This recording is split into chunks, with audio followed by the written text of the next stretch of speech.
अस्सलाम वालेकुम, welcome back to the new reaction video. और अभी जिस वीडियो के ऊपर हम लोग रिएक्ट करने वाले हैं उस वीडियो का टाइटल है Pakistan economic crisis. How India can, basically जो टाइटल है वो मतलब how India can destroy Pakistan in one move. अच्छा चल। और अभी एंड न्यू की वीडियो है और काफ़ी इंफॉर्मेटिव भी होने वाली है।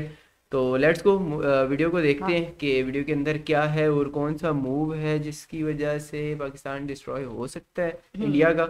और अगर आप लोगों ने चैनल को सब्सक्राइब नहीं किया, सब्सक्राइब करो, लाइक करो, शेयर करो और मेरे चैनल को भी सब्सक्राइब करो, लिंक आपको डिस्क्रिप्शन में मिल जाएगा। यस, तो लेट्स मूव, स्टार्ट करते हैं वीडियो को। भारत के पास पाकिस्तान के अगेंस्ट एक सबसे बड़ा हथियार है, एक ऐसा Okay. हथियार जो न्यूक्लियर वेपन से भी ज्यादा स्ट्रॉन्ग है, जो एक मिनट में पाकिस्तान का जीना इम्पॉसिबल कर सकता है, लेकिन आज तक हमने उसे कभी भी यूज नहीं किया। इस हथियार का नाम है वाटर। पाकिस्तान में जाने वाली अच्छा, नदियां भारत से होकर गुजरती है और वही सेम वही हमने चीज है। किया है एक ऐसी वो वीडियो भी पे 50-50 नहीं, 80% पानी को हम खुशी खुशी अलविदा कहते हैं। Bye bye, tata, good bye, गया। लेकिन क्यों? इंडस वाटर ट्रीटी की वजह से। ये है हमारी नई सीरीज पाकिस्तान एक्सप्लेन, जहां हम पाकिस्तान को समझने की कोशिश करते हैं, उनके प्रॉब्लम्स को एक इंडियन पर्सपेक्टिव से देखते हैं। अगर आपको इस वीडियो से वैल्यू मिलती है तो इसे अपने दोस्तों के साथ शेयर कीजिए, और अगर आप यहाँ पर नए हैं तो चैनल को सब्सक्राइब करना ना भूलें।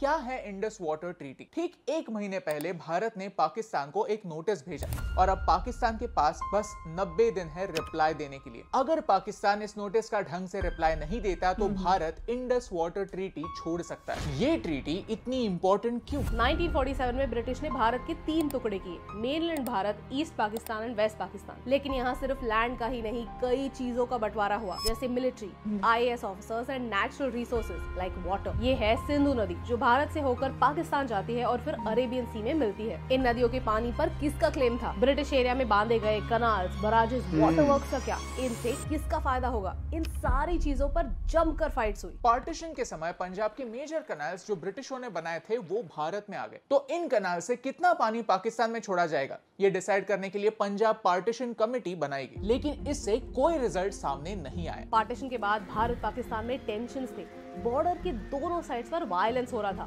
We were at war with Pakistan. As a result 1948 में इंडियन पंजाब के इंजीनियर्स ने पानी रोक दिया। उन्होंने एक सही सवाल पूछा कि एक साइड हम पाकिस्तान से वॉर लड़ रहे हैं, वो कश्मीर पर अटैक कर रहे हैं, और हम बड़े संत महात्मा बनकर उन्हें पानी दे रहे हैं, और यहाँ हमारे किसान तड़प रहे हैं। ऐसा क्यों? ये ग्रीन रेवोल्यूशन के पहले की बात है। तब भारत खाने में आत्मनिर्भर नहीं था, फॉरेन एड पर जी रहा था। पानी रुक जाने पर पाकिस्तान में फुल केओस हुआ। पाकिस्तान की सरकार नेगोशिएट करने के लिए आई और एक टेम्पररी अग्रीमेंट साइन हुआ। रिमेंबर कि ये एक टेम्पररी अग्रीमेंट था। वेस्ट पंजाब यानी पाकिस्तान के साइड के पंजाब ने भारत से कुछ समय मांगा था ताकि वो पानी के ऑल्टरनेट सोर्सेज ढूंढ पाए। ये सिलसिला अगले 2 सालों के लिए चलता रहा और फिर ये ओवर स्मार्ट इंसान बीच में आए। ये है डेविड लिलियनथाल, जिसने कहानी का रुख बदल दिया। उसने एक आर्टिकल लिखा, India and Pakistan another Korea in the making. उसने कहा कि पानी की वजह से इन दोनों देशों में वॉर हो सकती है। वो ये भूल गए कि पानी के बिना भी हमारे 2 देश ऑलरेडी झगड़ रहे थे। डेविड ने कहा कि ये एक पॉलिटिकल इशू नहीं, ये एक टेक्निकल इशू है और इंजीनियर्स मिलकर इस इशू को सॉल्व कर सकते हैं। इस आर्टिकल को वर्ल्ड बैंक के प्रेसिडेंट ने पढ़ा और वो इम्प्रेस हो गए। उन्होंने कहा कि वर्ल्ड बैंक इस इशू को सुलझाने में हेल्प करेगा। मेरा एक सवाल है, भाई तू कौन है? तू कौन है? तू कौन है? आई मीन वर्ल्ड बैंक बीच में क्यों आया? हमने, भारत और पाकिस्तान ने वर्ल्ड बैंक को बीच में आने ही क्यों दिया? ये हमारा आपसी मामला है और हमें ये आपस में ही सुलझाना चाहिए। आपस में तो कभी भी कोई मामले नहीं सुलझे। प्रूव कर दिया कि हम अपने दम पर डिसीजंस लेने के काबिल है ही नहीं। यहाँ जवाहरलाल नेहरू जी ने एक अच्छी बात की कि उन्होंने वर्ल्ड बैंक को कश्मीर इशू में पढ़ने से रोक दिया। उन्होंने कहा कि ये पंजाब का इशू है और इसका कश्मीर के इशू से कोई लेना देना नहीं। 1960 में इंडस वाटर ट्रीटी साइन हुई और उसके बाद भारत पाकिस्तान के बीच 4 वॉर्स होने के बावजूद हमने इस ट्रीटी को कभी भी हाथ नहीं लगाया। ऐसा क्या है इस ट्रीटी में? चलिए जानते हैं। चैप्टर 2। ये ट्रीटी करता क्या है? बेसिकली ये इंडस वाटर ट्रीटी क्या करता है? वो नदियों के पानी को भारत और पाकिस्तान में बांटता है। भारत कितना पानी अपने पास रखता है और कितना पानी उसे पाकिस्तान में छोड़ना होगा, ये इंडस वाटर ट्रीटी डिसाइड करता है। फॉर दिस ट्रीटी नदियां 2 टाइप की होती हैं, eastern reverse and western rivers. Eastern reverse पर भारत का 100% कंट्रोल है और वेस्टर्न रिवर्स पर पाकिस्तान का। ट्रीटी में साफ साफ लिखा गया है कि अगर हम वेस्टर्न रिवर्स के पानी का इस्तेमाल हाइड्रो पावर के लिए करते हैं तो हमें ये पानी 24 घंटों के अंदर अंदर वापस नदी में छोड़ देना होगा। इसे run of the river power projects कहते हैं। रवि, ब्यास, सतलुज रिवर्स को भारत कंट्रोल कर सकता है, यानी इन रिवर्स के फ्लो पर अच्छा, जो पंजाब वाली साइड पे आते हमें हैं। इन 3 नदियों पर डैम्स या वाटर स्टोरेज स्ट्रक्चर्स बनाने का फुल फ्रीडम है। On the other hand Indus, Jhelum और चेनाब रिवर्स पाकिस्तान के शेयर में आते हैं। इनमें से हम सिर्फ लिमिटेड यूज के लिए पानी यूज कर सकते हैं। ऑन द सर्फेस ये ट्रीटी लगता काफी फेयर है, 3 रिवर्स पाकिस्तान के लिए, 3 रिवर्स भारत के लिए। लेकिन इंडस रिवर बेसिन का 80% पानी वेस्टर्न रिवर्स यानी इंडस, झेलम और चेनाब में होता है। यानी इस ट्रीटी के थ्रू 80% पानी का कंट्रोल पाकिस्तान के पास गया है।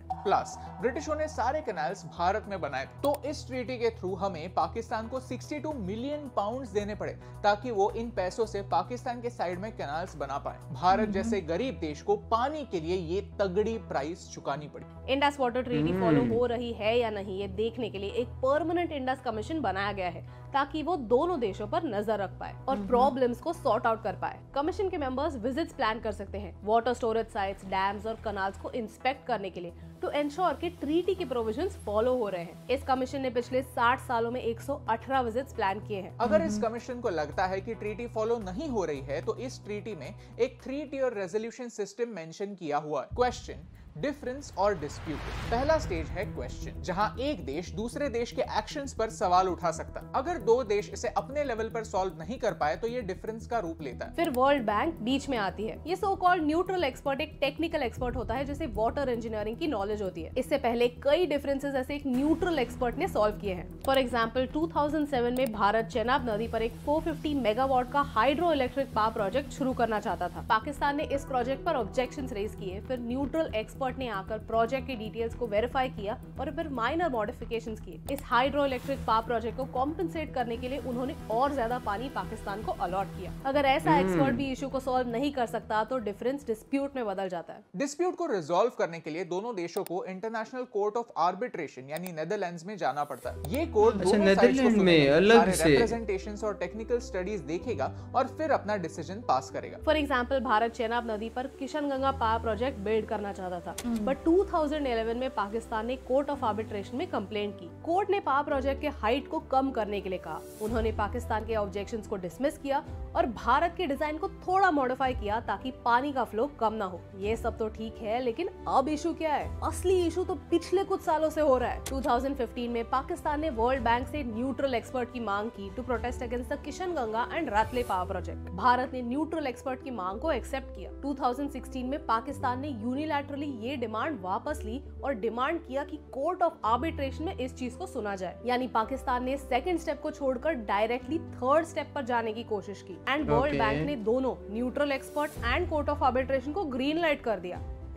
ट्रीटी खुद कहती है कि जब न्यूट्रल एक्सपर्ट अपना ओपिनियन दे रहा है तब कोर्ट ऑफ आर्बिट्रेशन अपने प्रोसीडिंग्स नहीं कर सकता। उन्हें सेकंड स्टेप को छोड़कर थर्ड स्टेप पर जाने की जरूरत ही नहीं है। अगर इन दोनों पार्टीज ने अलग अलग ओपिनियंस दिए तो किसका ओपिनियन सही होगा? वर्ल्ड बैंक का एक ही काम है कि ट्रीटी के प्रोविजंस फॉलो हो रहे हैं कि नहीं ये देखो। वर्ल्ड बैंक के पास कोई वीटो पावर नहीं है डिसाइड करने के लिए कि कौन सही है और कौन गलत। भारत के प्रोटेस्ट के बाद वर्ल्ड बैंक ने इस प्रोसेस को पॉज कर दिया था, लेकिन मिस्टीरियसली 2022 में ये प्रोसेस फिर से शुरू कर दिया। इसी इशू के प्रोटेस्ट में भारत ने पाकिस्तान को ट्रीटी अमेंडमेंट का नोटिस भेजा। उन्होंने कहा कि हमें ये ट्रीटी को चेंज करना है। इस ट्रीटी को इंटरनेशनल मीडिया कोऑपरेशन की मिसाल मानता है, लेकिन सच तो ये है कि कॉम्प्रोमाइज हम करते हैं, इसीलिए ये ट्रीटी आज तक चल रहा है। जब रिवर्स की बात आती है तो आप उसे अपर और लोअर राइपेरियन नेशंस में डिवाइड कर सकते हैं। ब्रह्मपुत्रा के केस में चाइना अपर राइपेरियन नेशन है, भारत मिडिल राइपेरियन नेशन और बांग्लादेश लोअर राइपेरियन नेशन है। अपर राइपेरियन नेशन के पास हमेशा से अपर हैंड रहता है। वो पानी का रुख कम्प्लीटली बदल सकते हैं। वो डैम्स और वाटर स्टोरेज स्ट्रक्चर्स बनाकर पानी का फ्लो रोक सकते हैं। अब इंडस अपर राइपेरियन और Pakistan lower riparian upper riparian nation होता है, यानी भारत के पास अपर हैंड है। इसी इक्वेशन में बैलेंस लाने की कोशिश इंडस वाटर ट्रीटी करता है। But the funny part is no other country in the world has an agreement like this with any other country. Pakistan की लीडरशिप अक्सर उनके सारे सारे वाटर की प्रॉब्लम्स इंडस वाटर ट्रीटी पर ब्लेम करती है। इस ट्रीटी के अंडर उन्हें 80% पानी मिल रहा है, फिर भी वो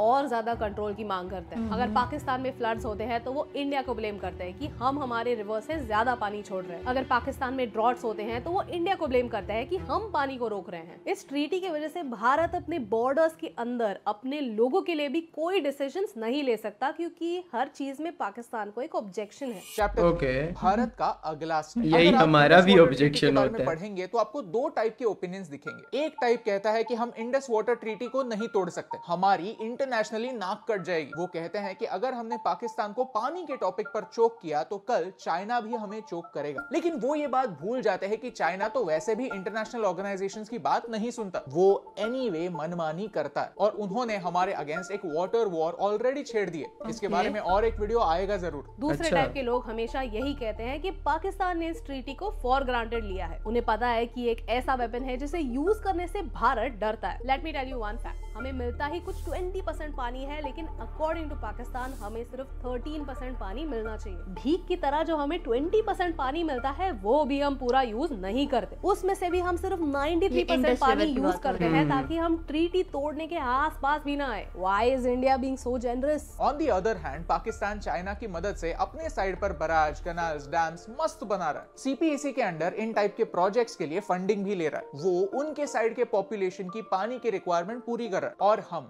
अच्छी इमेज रखने के लिए हमारे लोगों को इग्नोर कर रहे हैं। अब इंटरेस्टिंग बात यह है कि जम्मू और कश्मीर ने भारत को 2003 में ही कहा था कि आप इंडस वाटर ट्रीटी को एक बार फिर देखिए, क्योंकि आज भारत के जम्मू और कश्मीर के लोग इस पानी का इस्तेमाल नहीं कर सकते। अब जाकर भारत ने पाकिस्तान को नोटिस भेजा है। भारत ने जो नोटिस भेजा है वो स्ट्रिक्टली कॉन्फिडेंशियल है, इसकी डिटेल्स पब्लिक में अवेलेबल नहीं है। ये वीडियो बनाते समय पाकिस्तान ने इस नोटिस पर कोई रिस्पॉन्स नहीं भेजा है। अब दो चीजें हो सकती हैं, पाकिस्तान में पहले ही बहुत और मंगे चल रहे हैं, पर रिस्पॉन्ड करेगा एंड दूसरा कि पाकिस्तान इस नोटिस पर रिस्पॉन्ड नहीं करेगा। अगर पाकिस्तान कोई रिस्पॉन्स नहीं भेजता तो Bharat Indus water treaty exit कर पाएगा। ये हमारे फार्मर्स के लिए एक बड़ी जीत होगी, क्योंकि फिर हम जो 80% पानी जाने दे रहे हैं उसे यूज कर पाएंगे। Chapter 4 conclusion. You know the interesting part, जब हम इंडस वाटर ट्रीटी के बारे में रिसर्च कर रहे थे, पेपर्स पढ़ रहे थे, तो हमें सारे रिसर्च पेपर्स सिर्फ पाकिस्तानी प्रोफेसर्स ने लिखे हुए मिले, जो कहानी को सिर्फ उनके साइड से दिखाते हैं। वो अभी भी कहते हैं कि आयूब खान को ब्लैकमेल करके ये ट्रीटी साइन करवाई गई थी। 80% पानी मिलने के बाद भी पाकिस्तान खुश नहीं है। वो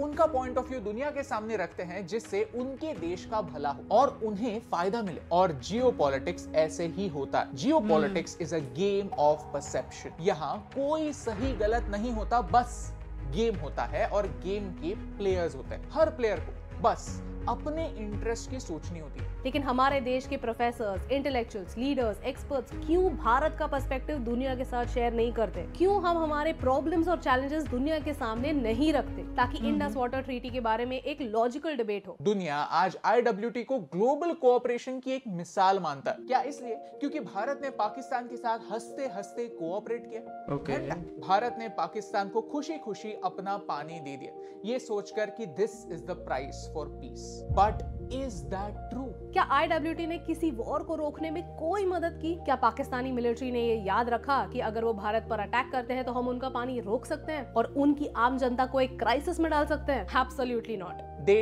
took us for granted. They took the future of their people for granted. और ये भारत की स्ट्रेंथ नहीं, ये भारत की वीकनेस। पानी को हम जीवन कहते हैं। पानी दुनिया में सबसे वैल्यूएबल रिसोर्स है और सिचुएशन यही है कि पंजाब का ग्राउंड वाटर खत्म हो रहा है। आने वाले 20 सालों में पंजाब एक डेजर्ट होगा और तब हमें किसी भी तरह से नदियों के पानी की जरूरत होगी। तब हम क्या करेंगे? एक झटके से इंडस वाटर ट्रीटी तोड़ देंगे या पाकिस्तान के साथ वॉर लड़ेंगे? इंपॉर्टेंट बात यह है कि हम आज ही से नेगोशिएशन स्टार्ट करें ताकि 20 साल बाद होने वाले वायलेंस को हम टाल सकें, एक रैशनल कंक्लूजन तक बिना वॉर पहुंच सके। अगर आपको इस वीडियो से वैल्यू मिली, कुछ नया सीखने मिला, तो इसे अपने दोस्तों के साथ शेयर वीडियो को ना, क्योंकि इस वीडियो को मैंने बहुत ज़्यादा गौर से सुनने की वजह भी यही थी कि थोड़ा सा जो है ना इसको समझा जाए। बेसिकली देखो, हम लोग ना जो बुक्स वगैरह में बचपन से पढ़ते आ रहे हैं पाकिस्तान और इंडिया से रिलेटेड, जो पानी के ऊपर जो इंडस रिवर ट्रीटी बेसिकली पढ़ते हैं, जो भी पढ़ते आए हैं, उसमें यहाँ पर जो बात है और वहाँ पर जो बात है तकरीबन मिलती जुलती बात है। मतलब कुछ ऐसा डिफरेंस नहीं है कि बंदा ये कहे कि यार कुछ ऐसा है कि जो हमें नहीं पता होगा।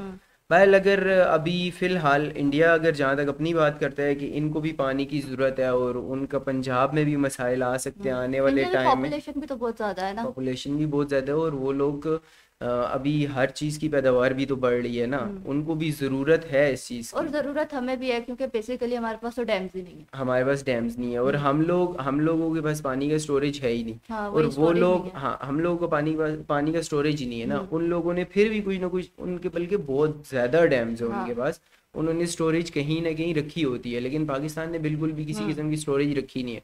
तो पाकिस्तान को दौरे तो पड़ेंगे, लाजिम पड़ेंगे। पाकिस्तान लाजिम कुछ ना कुछ इसके अगेंस्ट जवाब देगा, क्योंकि फिर हमारे बोलेगा। पास हाँ, रिवर्स ही रह जाते हैं जब डैम्स नहीं होते हाँ, हमारे पास पानी के लिए। तो फिर वही रह जाता। तो खैर ये तो अभी कुछ चीज़ें आगे चल के कंफर्म होंगी, क्योंकि इसमें यही पाकिस्तान बताया, जवाब हाँ, देता है नहीं पाकिस्तान देता। जवाब देता है नहीं देता और इसमें क्या आगे हो सकता है।